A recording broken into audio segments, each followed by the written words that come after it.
Only those who will risk going too far can possibly find out how far one can go. We shall not cease from exploration, and the end of all our exploring will be to arrive where we started and know the place for the first time.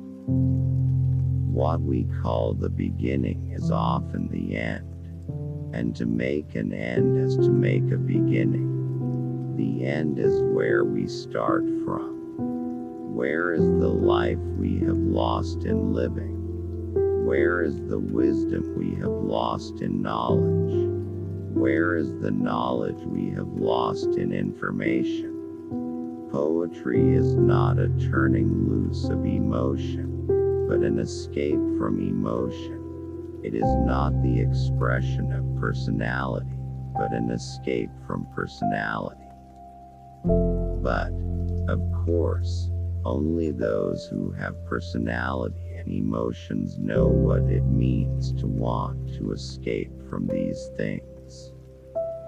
Moving between the legs of tables and of chairs, rising or falling, grasping at kisses and toys, advancing boldly, sudden to take alarm, retreating to the corner of arm and knee, eager to be reassured, taking pleasure in the fragrant brilliance of the Christmas tree.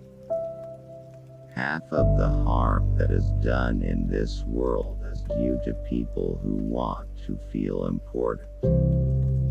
They don't mean to do harm, but the harm does not interest them. The business of the poet is not to find new emotions, but to use the ordinary ones and, in working them up into poetry, to express feelings which are not in actual emotions at all. Television is a medium of entertainment which permits millions of people to listen to the same joke at the same time, and yet remain lonesome. I don't believe one grows older. I think that what happens early on in life is that at a certain age one stands still and stagnates. O Lord, deliver me from the man of excellent intention and impure heart, for the heart is deceitful above all things, and desperately wicked.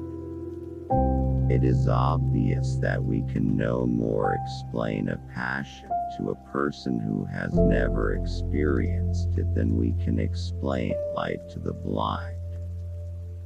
People to whom nothing has ever happened cannot understand the unimportance of events.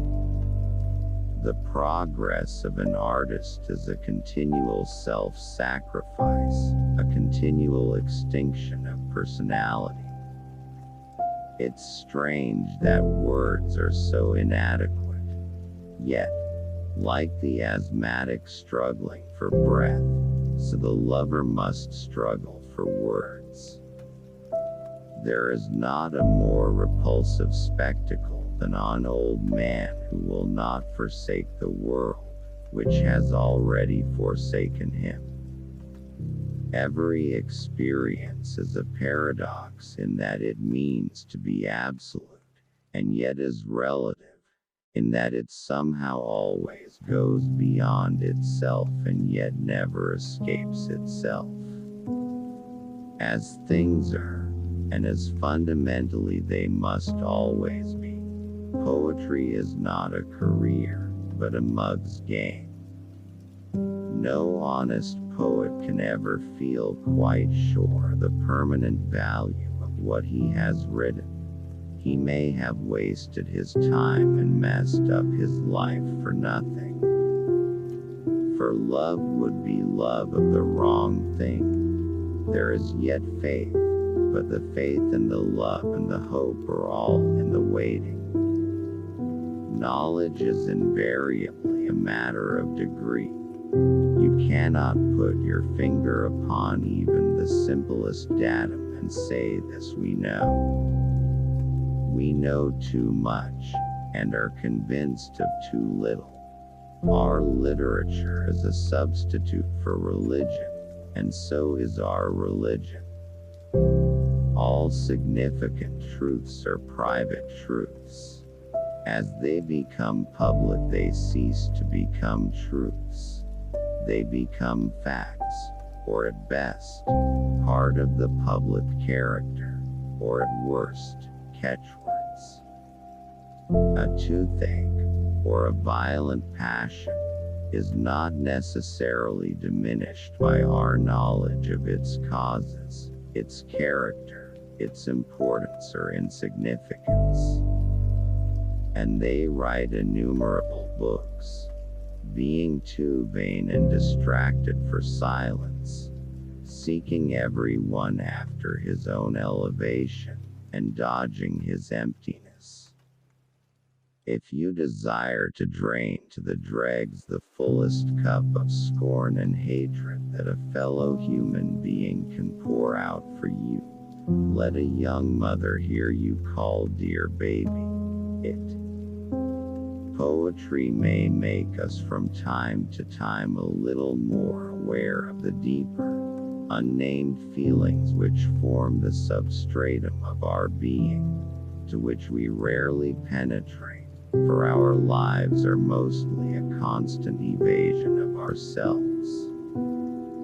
The bad poet is usually unconscious where he ought to be conscious, and conscious where he ought to be unconscious. Poetry should help, not only to refine the language of the time, but to prevent it from changing too rapidly. Our difficulties of the moment must always be dealt with somehow, but our permanent difficulties are difficulties of every moment. A play should give you something to think about. When I see a play and understand it the first time, then I know it can't be much good. Any poet, if he is to survive beyond his 25th year, must alter. He must seek new literary influences. He will have different emotions to express.